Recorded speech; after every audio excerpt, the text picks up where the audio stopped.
ब्रह्मा जी सृष्टि रचते रचते कार्यभार में लगे लगे लेकिन भगवान का भजन में मन नहीं लग रहा। जान राम सेवा सरस समझ करब अनुमान, पुरुषाते सेवक भय हरते भय हनुमान। राम जी की सेवा को परम आनंद में जानकर पितामह ब्रह्मा जामंत जी बन गए और शिव जी हनुमान जी बन गए। निरंतर सृष्टि के कार्य में व्यस्त रहने में एक बड़ी भारी गलानी हुई। किनको? ब्रह्मा जी को, कि देखो बुढ़ापा आ गया, चौथापन आ गया, लेकिन भजन नहीं किया। ब्रह्मा जी की 2 पराद की आयु है, 100 साल की ब्रह्मा जी की आयु है। जब जितने 1000 कल्प जब निकल जाते ब्रह्मा जी का एक दिन होता है, ऐसी रात होती है ना। कितनी बड़ी आयु है ब्रह्मा जी की। तो ब्रह्मा जी का 2 पराद चल रहा ब्रह्मा जी का, लेकिन ये काल ने किसी को छोड़ा नहीं है। काल का कलेवा ये भी बन जाएंगे। तो ब्रह्मा जी एक दिन बैठे बैठे गलानी कर रहे हैं कि बीत गए दिन भजन बिना रे। ये भजन के बिना हमारे दिन जो बीत गए हैं वो बीत गए हैं। अब क्या करना चाहिए? ब्रह्मा जी को जभुआई आई। मानो जभुआई आई तो जभुआई से ही जामवंती जी का जन्म हुआ। ब्रह्मा जी ने जभुआई ली, आशा करके मुँह फाड़ा तो वहाँ जामवंती जी प्रकट हो गए। अब जामवंत जी तो पहले से ही प्रकट थे। मैंने पहले ही ऋषि राज जामन की सृष्टि कर रखी है। एक बार जभुआई ले रहा था, उसी समय सहसा मेरे मुख से प्रकट हो गए। जामवंत जी ही ब्रह्मा जी के अंश अवतार हैं। ब्रह्मा जी इस रूप में भगवान का भजन का स्वाद लेने के लिए आए हैं और भगवान की सेवा करने के लिए आए हैं। जितना आनंद भगवान की सेवा से मिलता है उतना आनंद आपको किसी चीज़ में नहीं मिलेगा। आप कभी करके देख लेना। और जामवंत जी ने अपने जीवन का एक मधुर संस्मरण कहते हैं कि जब हैं त्रिमंबक भये खरारी, तब मैं तरन रहो बल भारी। बल बांधत प्रभु बाड़े सो तन बर न जाए, उभय घड़ी में दीनी 7 प्रदक्षिण धाये। जामवंत जी कहते हैं अब तो हम बूढ़े हो गए हैं, पहले हम जवान थे। जवान कब थे तुम? बोलो जब वामन भगवान ने बलि के यहाँ जा कर के 3 पग में जब नापने का संकल्प किया, जब भगवान ने विराट रूप दिखा दिया वहाँ जा कर के यहाँ, तो वहाँ मजीरा लेकर के कीर्तन करते हुए 7 परिक्रमा लगा दी पृथ्वी की जामवंत जी। तो जामवंत जी कहते हैं उस समय हम जवान थे, लेकिन अब क्या करें, बुढ़ापा आ गया, अब काम नहीं होता। नहीं, हम तुमसे नहीं कह रहे कि तुम जाओ समुद्र को चले ना जाओ, हम अपने आप ही चले जाते। अब बूढ़े हो गए, बूढ़े में कार्य होता नहीं है। बात सतयुग की है, जब भगवान वामन ने 3 पग में बलि का सर्वस्व लेने का संकल्प कर लिया, उस समय भगवान की परिक्रमा लगाई। और परिक्रमा लगाई ऐसे लगाई कीर्तन करते हुए, श्री कृष्ण गोविंद हरे मुरारी, हे नाथ नारायण वासुदेवा। परिक्रमा लगा 3 परिक्रमा 7 परिक्रमा लगा दें उभय घड़ी में।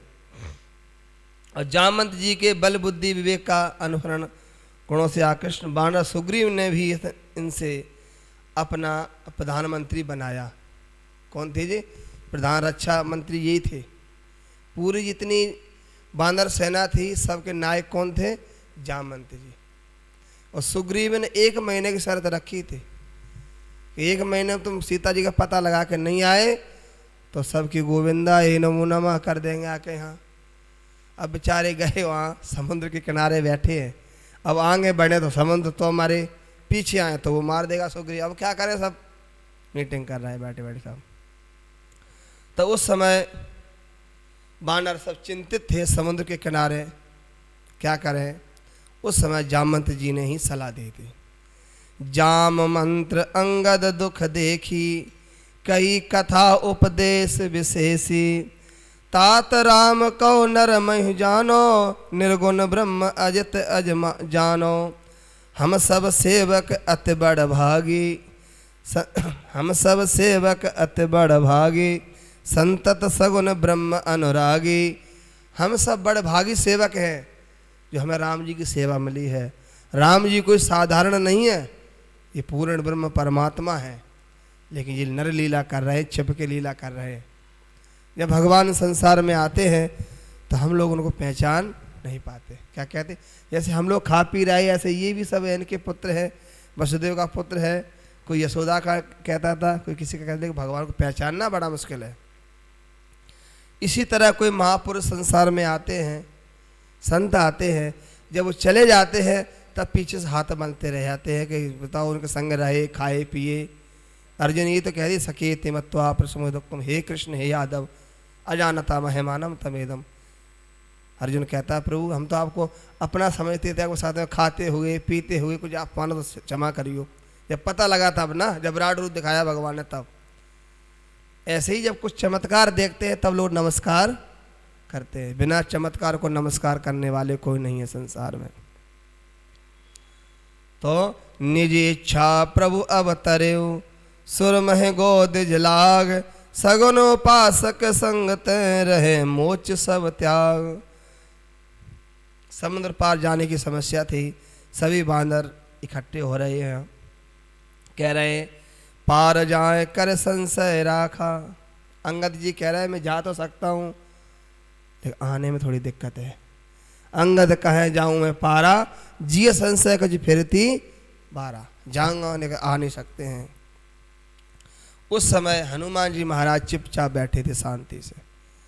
अब बताओ जिनसे कार्य होना है वो तो बोल नहीं रहे, और जिनसे कार्य होने ही नहीं है वो बिना बोले मानते नहीं है, बीच में उठ के आ रहे। ऐसे ही वहाँ जनकपुर में जिनसे धनुष टूटने हैं वो तो शांति से बैठे राम जी, और जिनसे टूटने ही नहीं है वो बिना उठाए मानते नहीं। देखो दंड बैठ कर लगा रहे और फिर जा रहा है धनुष के पास जा रहे। पहले हम ना रामलीला में जाते थे देखने के लिए, तो रामलीला में धनुष टूटने की लीला जब होती थी तो पेटू बाबा बनता था, उसमें पेटू राजी बनता था, इतना बड़ा बांध देते थे कपड़ा सा, फिर वो धनुष दंड बैठ कर लगाता था। तो कहते हैं भूप सहस 10 एक ही बारा, 10,000 राजा लग गए एक ही बार में धनुष उठाने के लिए, लेकिन इतना हिला भी नहीं सके वो। उनसे पूछा जाए कि तुम धनुष तोड़ रहे हो, फिर विवाह किसका होगा इसमें से? अब सब मिलकर तुम धनुष तोड़ लोगे, फिर मतलब बरमाला तो एक ही पड़ेगी ना, किसके पड़ेगी? बोलो फिर हम आपस में सब लड़ेंगे, जो जीत जाएगा उसके साथ में वरमाला पड़े। जब तुम्हें लड़ना ही है तो हाँ कोई नहीं उठा। तब जनक जी ने थोड़ी गुस्सा करी कि ये पृथ्वी क्षत्रियों से विहीन हो गई है। उस समय लक्ष्मण जी खड़े हो गए कि लक्ष्मण जी का जो यश है वो डंडे के समान है, और राम जी का जो यश है वो झंडे के समान है। अगर झंडा ऊंचा करना है तो डंडा खड़ा करना पड़ेगा आपको, बिना डंडा के झंडा ऊंचा होने वाला नहीं है। तब फिर वहाँ खड़े जब राम जी ने समझाया लक्ष्मण जी को शांत रहो शांत रहो, तो वहाँ वो शांत हुए। इधर हनुमान जी सब बानर चिंतित हैं कि क्या करें। तब जामवंत जी ने समझाया, हनुमान जी को जगाया। आपने हनुमान जी के चरित्र में श्रवण किया था कि हनुमान जी अपना बल भूले रहते हैं, अपना बल भूले रहते हैं, वो भगवान के बल को याद रखते हैं। जो उसको अपना ही बल है वो भगवान को क्या बल को याद रखेगा। हम पहले ही कहेंगे हमारे अंदर इतनी ताकत, हमारे अंदर ये, जब निर्मल हो जाएंगे कि प्रभु हम तो आपके बल पर चल रहे हैं, तो वो बल भगवान का काम देगा उसमें। तो आज हनुमान जी को जगाया, कहे रीछ पत सुन हनुमाना, का चुप साध रहे बलवाना, पवन तनय बल पवन समाना, और बुद्धि विवेक विज्ञान निधाना। आप तो सामंत थोड़ी हो, आपके बल की कोई था नहीं है। पहले पिताजी से जोड़ा कि तुम पवन के पुत्र हो, और तुम्हारे अंदर जो बल है वो पवन के समान ही है। अगर किसी की तुम बड़ाई करो ना तो बंदा बहुत जल्दी उठ जाता है। उसके पिताजी की ओर कहता, अरे तुम्हारे पिताजी तो ऐसे दानी रहे हैं, फिर देखो तुम। लेकिन हनुमान जी कुछ नहीं बोले। हनुमान जी को इतना कहने के बाद भी हनुमान जी को पूछा गया, भाई तुम्हारे पास में अतुलित बल है, इसको उपयोग क्यों नहीं करते? तो हनुमान जी बोले, मेरा नहीं है ये बल, ये राम जी का रखा हुआ है, जब वो उपयोग करना चाहे तब निकाल ले जाते, बाद में फिर बंद धरा रहता, हमारा बल है नहीं है। तब जामवंत जी ने कहा कवन सो काज कठिन जग माई, जो नहीं होए तात तुम पाई। फिर जामवंत जी जब कहा कि राम काज लग तब अवतारा, सुनते भय पर्वता कारा। और पर्वत समान हो गए हनुमान जी। अब हनुमान जी जग तो गए, अब ज़्यादा ही जग गए। अब हनुमान जी ने कहा कहो तो मैं पूरी लंका को उठा ले आई हैं, रावण भी उसी के अंदर आ जाएगा, सीता भी उसी के अंदर आ जाएंगे, सीता को निकाल लेंगे, लंका को मैं समुद्र में फेंक देंगे उठा के। इतनी ताकत है हनुमान जी के अंदर। सहित सहाय रावण मारे, आने यहाँ त्रिकूट पारे, हनुमान जी कह रहे हैं। अब हनुमान जी ज़्यादा जग गए, तब जामवंत जी ने समझाया। तब पूछी जाम मंत्र पूछे मैं तो ही, उचित सिकावन दीजे वही। घर में बूढ़े की सलाह लेना चाहिए। आजकल घर में कोई बूढ़ी सलाह लेता? क्या कहते हैं इनकी बुद्धि अब खराब हो गई, अब ठीक नहीं है, नए नए की सलाह चलती है। हमेशा बूढ़ों की सलाह लेना चाहिए। बूढ़े का अपना अनुभव होता है ज़िंदगी का कि भाई घर गृहस्थी में कैसे चलाने हैं, परिवार में कैसे प्रेम हो सकता है, इस सलाह होना चाहिए। तब उन्होंने कहा महाराज आप बताओ। देखो सब कुछ हनुमान जी के अंदर है, बल भी है, विद्या भी है, सब कुछ है, लेकिन फिर भी किससे पूछ रहा है? जामवंत जी से पूछ रहा है, बड़े हैं। तो जामवंत जी ने क्या कहा कि इतना करो तात तुम जाई, सीता देख कहो सुध आई। तुम इतना करो सीता की केवल पता लगा करके आ जाओ। तब निज भुज बल राजीव नैना, कौतुक लाग संग कप सेना। तब राम जी जाएंगे, लंका पर चढ़ाई करेंगे और लंका को विजय करके आएंगे। संत महात्मा उसका फिर संसार में कीर्तन करेंगे, कथा होगी। अगर यहीं हनुमान जी सारा काम कर देते, फिर आगे कोई कांड होता ही नहीं है, तो यहीं रुक जाता सारा काम। सुंदर कांड में ही उत्तर कांड बचा पड़ा, लंका कांड था अभी, फिर 2 कांड कहाँ जाते पूरे। कप सेन संग संहार है निश्चय, राम सीता यान है, त्रिलोक पावन सुयस मुनि, सुयस सुर मुनि नारद बखान है। नारद आज संत भी उसका कीर्तन करा करेंगे, भगवान जी नरलीला करते हैं। जामवंत जी की सलाह हनुमान जी को बहुत अच्छी लगी, समझ में आई। तो क्या कहा? जामवंत के बचन सुहाए, सुन हनुमंत हृदयत भाई। उनके हृदय में बहुत अच्छी बात लगी। यही कारण है कि जब हनुमान जी जानकी जी का पता लगा कर आए, तो वहाँ जितना भी समाचार था वह हनुमान जी ने स्वयं नहीं कहा राम जी से आकर के, जामवंत जी ने समझाया। अगर कोई कुछ कार्य कर आए तो सुमी आगे आकर लग जा रहे, हमने ये कर दिया, हमने ये कर दिया। जो काम बिगाड़ दिया उसको एक नहीं बताएंगे, एक बना देंगे, उसको 100 बार उसकी गिनती करेंगे, उसको ले जाएंगे। लेकिन हनुमान जी काम बना के आए, और हनुमान जी कितना सरल कोई नहीं है। जब हनुमान जी जाते हैं तो सबको देखो प्रणाम करके जा रहे हैं, ऐ कहें नाय सवाई को माथा माथा टेक के जा रहा है सबको। उसके बाद में पवन तनय के चरित सुहाए, जामवंत रघुपते सुनाए। जामवंत जी ने जाकर राम जी को सुनाया, और राम जी भी इतने बढ़िया हैं, जाके फटक शिला पे बैठे 2 भाई गए ना, वो तब बैठे थे आराम से वहाँ। सुनत कृपानंद मन अति भाई।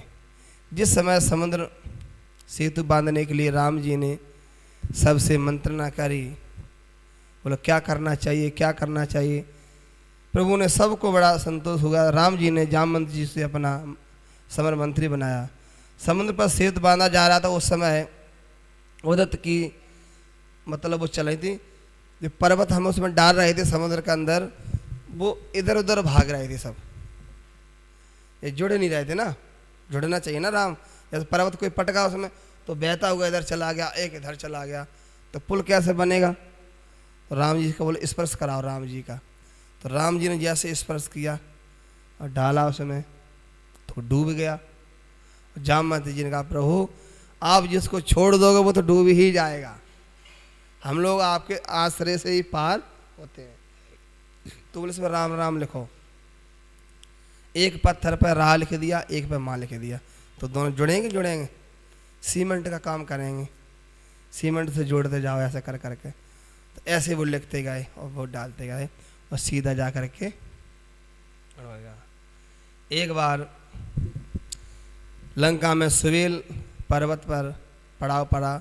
राम जी ने अपने मंत्रियों से पूछा आगे का कार्यक्रम क्या करने है भाई। हमेशा राम जी बैठ के विचार करते हैं, सबसे पूछते हैं अब क्या करना है। तब जामवंत जी ने कहा, जाम मंत्र का पद शरणाई, सुन सर्वज्ञ सकल उर्वासी, बुद्धि बल तेज धर्म गुण राशि। मंत्र कहो निज मत अनुसारा, दूत पठाओ बाल कुम्हारा। अब जाके फिर दूत भेजो, दूत भेजो। किसको भेजो? बोल अंगद को भेजो। अंगद जाएंगे वहाँ। अभी भी उसको एक मौका और दो भाई समझाने का। जितने मौका रावण को मिले हैं समझाने में, उतने मौका किसी को नहीं मिले हैं। आजकल के तो जाके हाले बम फोड़ देते भामोदी ना, आतंकवादी ना। राम जी हमेशा समझाने का प्रयास करते हैं कि समझ जाए तो समझ जाए। अंगद को भेजा था। अंगद ने जाकर के वहाँ सभा में पैर रोप दिया था, कहा मैं सीता को हार जाऊंगा अगर तो हमारा पैर उठा दे। जितने भी लंका में उनके योद्धा थे, लेकिन अंगद का पैर हिला भी नहीं सके। रावण स्वयं आ गया। अंगद ने कह दिया तो हमारे पैर क्यों पड़ रहा है, राम जी के पल्ले जा कर के वहाँ तेरा कल्याण हो जाएगा। वहाँ जाकर राम जी इतने दयालु हैं कि आपको वो क्षमा कर देंगे। और जितने भी योद्धा रामादल में हैं और जितने लंका में हैं, लेकिन जामवंत जी की बराबरी किसी ने नहीं कर पाई। एक बार अंगद आया तो अंगद को ऐसा फेंका उन्होंने उसको, मेघनाथ को ऐसा फेंका जामवंत जी ने कि जाकर लंका के द्वार जाके गिरा। दोबारा कभी आए नहीं जामवंत के पास लड़वे का। बोले जी बुड्ढा बड़ा खतरनाक है, इससे दूर ही रहना चाहिए। रावण भी। लेकिन जामवंत जी ने सोचा, एक दिन राम जी की बाजू को देख रहे थे, भुजाओं को, कि मेरे भुजाओं में खुजली होती है। न तो हमारे साथ में लड़ने वाला कोई रामादल में है, न कोई लंका में है। अगर राम जी लड़े तो कुछ लड़ सकते हैं। अब राम जी ने सोचा, बताओ हम लोग आपस में लड़ेंगे तो लोग क्या कहेंगे कि सेवक और स्वामी दोनों आपस में लड़ रहे। लेकिन भगवान ने कहा तुम्हारी इच्छा जी मैं पूरी जरूर करूँगा। कब करेंगे? द्वापर में। तो द्वापर में भगवान ने, जब भगवान कृष्ण को कलंक लगा एक मणि चोरी का, समंतक मणि, एक राजा था सत्राजित, वहाँ का यदुवंशी था द्वारका में। उसने सूर्य भगवान की आराधना करी। आराधना करने के बाद में सूर्य भगवान एक मणि दी उसको। उस मणि में इतनी शक्ति थी कि 8 भार सोना वहाँ नित्य प्रति थी। अब 8 भार सोना मिला जिसको, और जहाँ रहती थी वहाँ कोई बीमारी दुखा नहीं आती थी, दुर्वच्छी माया नहीं होती, और स्वयं प्रकाश देती थी। लेकिन उसका जो भाई था सत्राजित का प्रसेन, एक दिन सब लोगों ने मिलकर सत्राजित से समझाया कि वे तुम्हारे पास में जो मणि है ये तो द्वारकाधीश को दे दो, भेंट कर दो।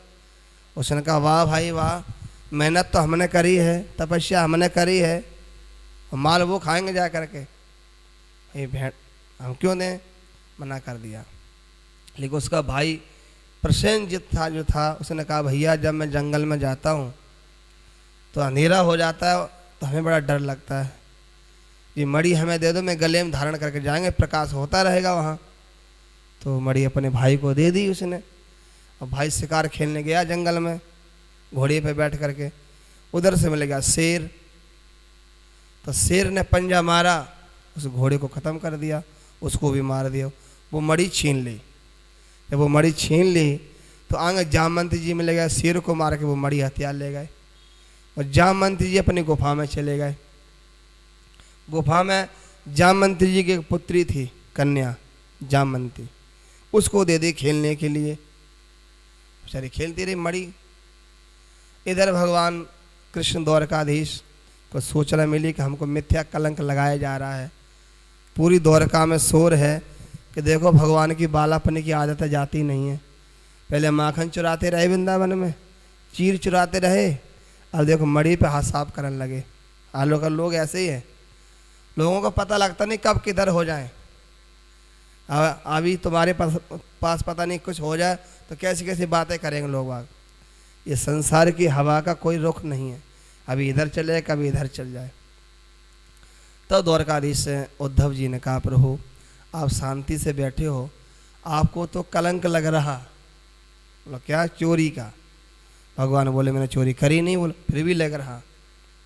आज भगवान ने वो मणि का खोज के लिए जब निकले, देखा तो घोड़ा मारा पड़ा हुआ है, वहाँ से शेर के खोज मिले, शेर आगे मारा पड़ा हुआ है, फिर रीछ के खोज मिले, रीछ एक गुफा में घुस गया।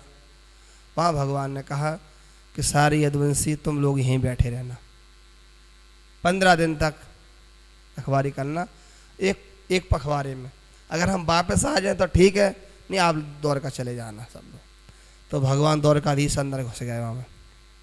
जैसे ही अंदर गए तो जामवंती की पुत्री जामवंती जी मड़ी लेके खेल रही थी, झूला झूल रहे अंदर, और जामवंती जी बैठे गुफा में माला सटका रहे पन्नी के, भजन कर रहे।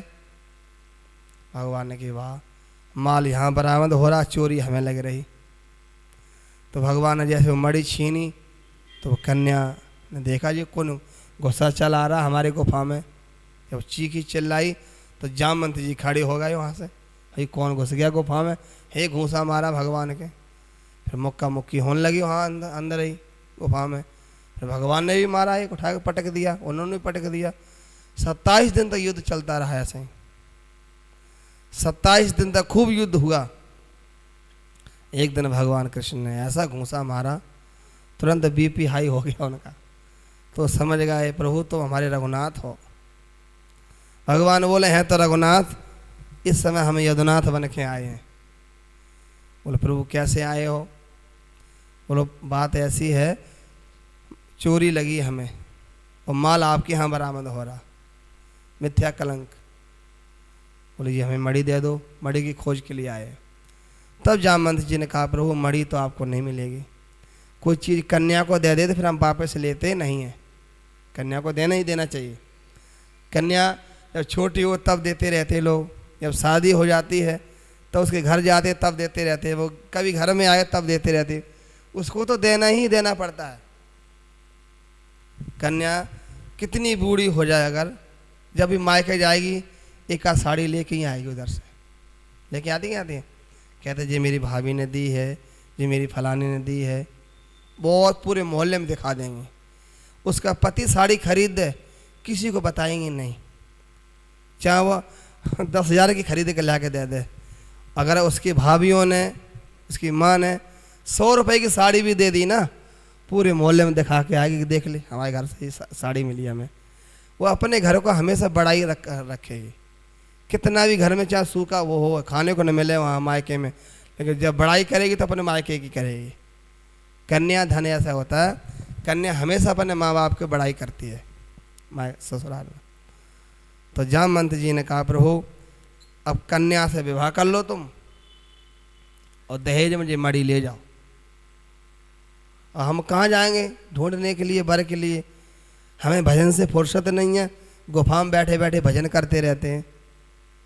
भगवान बोलो जी ऐसी आपकी इच्छा। भगवान की कुंडली बड़ी जोरदार है, जहाँ जाते हैं तुरंत लगन मुहूर्त साथ ही चलता उनका, सब कुछ तुरंत विवाह धूमधाम से, अंदर ही जंगल में मंगल कर दिया, विवाह हो गया और दहेज में वो मड़ी दे दी। और जैसे ही भगवान आए, इधर जो यदुवंशी जो दरवाजे पे बैठे थे गुफा में, उन्होंने 15 दिन तक इंतजार किया बेचारों ने, 27 दिन हो गए युद्ध करते करते। उन्होंने कहा अब तो भगवान मुश्किल है बचना, पता नहीं कहाँ गए। अब किसी की हिम्मत नहीं हुई कि अंदर कोई चल के देख ले गुफा में, कोई नहीं गया, सब वापस चले गए। नवरात्रें आने वाली थी, सब माता के मंदिर पहुँचे, हे मैया अब तुम्हें कुछ इंतजाम करो, हम तुम्हारा भोग लगाएंगे, चुन्नी मालपुआ खीर करेंगे, भोग 56 भोग लगाएंगे, कीर्तन कराएंगे। अब मैया का बढ़िया कीर्तन करा दिया। और जब 9 दिन वो होते होते महीना पूरा, वो भगवान द्वारकाधीश बहू को लेकर के आ गए। तो सब ने कहा देखो माता रानी की कितनी बड़ी कृपा है, भगवान ने कहा चलो हम तो आ ही रहे, माता रानी को बड़ी हलवा पूरी खब्बा दे, है ना। तो भगवान द्वारकाधीश आए, धूमधाम से बढ़िया विवाह हो गया। वो मणि ले जा करके उन्होंने दे दी, भाई देखो मिथ्या कलंक हमें लगा रहे हो, मणि आपकी वहाँ बरामद हुई है। मणि जाकर वो सत्यजित को दे दे। अब लोग कहने लग गए देख ले द्वारकाधीश के पास क्या कमी थी, उनको चोरी लगा रहा था, है सोने की द्वारका उनके पास में क्या कमी है। अभी कह रहे थे कि जीवन चोरी है, चोर की आदत कभी जाती नहीं है। वृंदावन में पहले माखन चुराते रहे, चीर चुराते रहे, और देखो मणि चुराने लग गए। तो जनता की हवा का पता लगता नहीं, कब किसके बारे में क्या बोलने लग जाए, इसलिए इसकी चिंता कभी नहीं करना चाहिए। एक बार जामवंत जी, जब राम जी वहाँ से आए, लंका पे विजय प्राप्त करके राज्याभिषेक हुआ, तो राम जी की जो सासू माँ है उनका नाम है सुनैना। क्या नाम है? सुनैना। और भोले बाबा की जो सासू माँ है उनका नाम क्या है? मैना। और हमारे ठाकुर जी की का कोई सासू बताएगा क्या नाम है द्वारकाधीश की? अब कितनी सास है इनकी, कितनी सास होगा, इनको प्यार मिला होगा। 16,108 विवाह करे हैं। अगर ससुराल जाने का भी इन्होंने प्रोग्राम बना लिया एक दिन में, एक कि फलाने ससुराल जाने, तो और भी अभी लड़ जाएंगी। बोला इनके यहाँ क्यों जाते, हमारे यहाँ भी क्यों नहीं जाते प्रोग्राम में, है ना। तो पूरी साल तो उसी में लग जाएगी घूमने में, प्रोग्राम करने में भगवान को। तो राम जी ने कहा मैं जाऊँगा जनकपुर, निमंत्रण आया। तो जामवंत जी और हनुमान जी, नली सखा ने ससुराल देखने का मचल गए। प्रभु ने मुस्कुरा कर कहा कि आप लोग तो चंचल हो, ससुराल में टकसाल होती है, कुछ मालूम है? घर जैसा नहीं है, वहाँ हर चीज़ देखी परखी जाती है। फिर उन्होंने कहा नहीं प्रभु हमें तो ले चलो तुम। तो कहा जामवंत जी को मुखिया बना दिया कि जामवंत जी जैसे करेंगे वैसे आप लोग बंदर चलना। अब जी नहीं, राम जी बैठे नीचे, बंदर बैठे ऊपर पेड़ पे, तो लोग हंसेंगे नहीं हंसेंगे? कहेंगे देख ले स्वामी तो नीचे बैठे हैं और सेवक ऊपर बैठे हैं। तो जामवंत जी को उसका मुखिया बना दिया। अब जामवंत जी गए ससुराल में, बढ़िया सुंदर भोजन की व्यवस्था हुई। भोजन व्यवस्था हुई तो उसमें कटहल की सब्जी थी। और कटहल का जो बीज होता है बड़ा चिकना होता है वो। भोजन परस गया। अब बंदर पंगत में बैठे हों भोजन के लिए, तो कितनी देर तक इंतजार कर सकते हैं? कोई सामान गिरा तो तुरंत उठा के वो बेचारे खा लेंगे। लेकिन वो देख रहा है कि जामवंत जी बैठे कोने पे, जब उधर से इशारा हो गए जयकारा बोले तब तो हम खाएं। अब बार बार बंदर ज़्यादा तरफ देख रहा है, जामवंत जी ने कुछ नहीं बोला। जब सबको भोजन हो गया तब जयकारा बोला। गीता के श्लोक बोले होंगे, यज्ञ शिष्टाशिना संतो मुच्चन्ते सर्वकिलव से भुंजते ते तुगम पापा ये पचन्ते आत्म कारणात्। जब भोजन के मंत्र बोले गए उस समय जैसे ही जामवंत जी ने पूरी का कोर तोड़ा पहला और सब्जी वैसे पकड़ी, तो कटहल का बीज था नीचे, वो जब उन्हें ऐसे अंगूठा से दबाया तो सटक गया वो और ऊपर चला गया उड़ा। तो जामवंत जी उसको पकड़ने के लिए उठ गए, उड़े ऊपर उठ के उसको पकड़ लिया। और जितने बंदर बैठे थे लेन में सब उठ के ऊपर उठे और फिर गिरे नीचे। अब राम जी बैठे बगल, और राम जी ने कहा ये क्या कर रहा है बंदर, अब मेरी हंसी करा रहा है ससुराल में आकर के। ये सेवक थे ससुराल में, सालियाँ थीं, उनने कहा भाई जीजा के मित्र तो बहुत अच्छे, उल उल के खाते हैं, देख ले बैठ के नहीं खाते जी, उल उल के खाते हैं। एक संत हुए, इनका नाम क्या नाम था, राजस्थान के कुभा जी। उनकी पत्नी बड़ी गुस्सा वाली थी। कुभा जी जाति के कुमार थे, कुभा। उनके यहाँ पीछे कुंभ निकला तो कुभा बोलते थे। तो उनकी पत्नी बड़ी करकसा थी। तो एक दिन संतों का भोजन बनवा कहा कि संतों को भोजन बनाओ, नहीं बना रही थी। तो गालियाँ देती, जी आ गए कमाते खाते नहीं है, और मुंडा बैरागी, हमारा पति कमा कमा के मर जाता, सीधे आके खा के चले जाते। तो पंगत बैठी हुई थी संतों की सब, और बीच में आके वो बातें करने लगी। तो कुबा जी संतों ने पूछा कि जी क्या कह रही है? तो कुबा जी कहते जी कह रही मेरी पत्नी गाय गाय के खाओ, ऐसे मत खाओ, कीर्तन करो फिर खाओ रोटी। हैं? हाँ, गाय गाय के खाओ। तो ऐसे ही यहाँ बंदर सब एकदम उचके फिर बैठ गए। तो सब सालियाँ मुस्कुराने लग गईं कि सेवक बहुत अच्छे हैं राम जी के।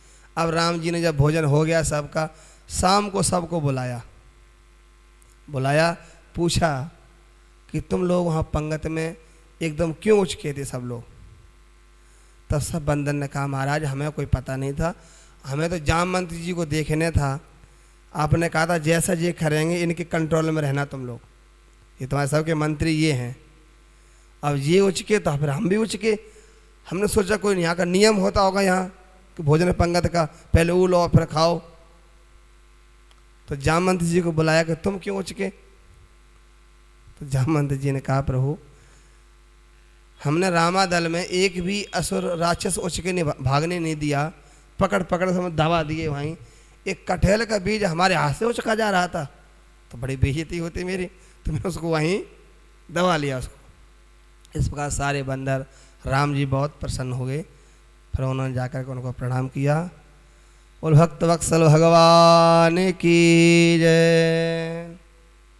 जामवंत जी की बहुत कथाएं हैं, किसी का भी चरित्र आप, ये तो हमने संक्षेप में आपको सुना दिया है जामवंत जी का चरित्र। कल आपको सुग्रीव जी का चरित्र सुनाएंगे। सुग्रीव जिसकी रक्षा में स्वयं हनुमान जी रहे। सुग्रीव जो है वो सूर्य भगवान का पुत्र है, और सूर्य भगवान से जब हनुमान जी वेद पढ़ने के गए, गुरुकुल में पढ़ते रहे, जब गुरु दक्षिणा के नंबर आया तब हनुमान जी ने कहा कि गुरुजी दक्षिणा मांग लो। बोला आपकी दक्षिणा यही है कि सुग्रीव हमारा अंश है, उसकी रक्षा का भार मैं आपको सौंप रहा हूँ। देखो हनुमान जी हमेशा सुग्रीव के मंत्री रहे कि नहीं रहे? जब बाली ने ठोका तो पर्वत पे भी साथ में रहे और राम जी से मित्रता कराई, सारे काम हनुमान जी ने करे हैं। तो कल सुग्रीव जी का चरित्र सुनाएंगे। उसके बाद में विभीषण जी का चरित्र आएगा कि विभीषण जी आज भी हैं, आज भी लंका में विभीषण जी का वास है। कि एक कल्प के लिए राजा बना गए ना वो राम जी। कराओ कल्प भर राज तुम, मोय सुमिर मन माए, अंत समय वहाँ जाओगे जहाँ संत सब जाए। बताओ, रावण को न यहाँ सुख मिला न वहाँ सुख मिला, और विभीषण को यहाँ भी चकाचक आनंद मिला, और मरने के बाद भी पूरा कन्फर्म कर गया कि तुम वहीं जाओगे वैकुंठ में सीधा, जहाँ सब संत जाते हैं। इसलिए भगवान की भक्ति में बड़ा आनंद है, सब लोगों को भगवान की भक्ति करना चाहिए। तो सुग्रीव जी का चरित्र आपको कल श्रवण कराएंगे। बोल भक्त वत्सल भगवान की जय, करुणामयी सरकार की जय। राधे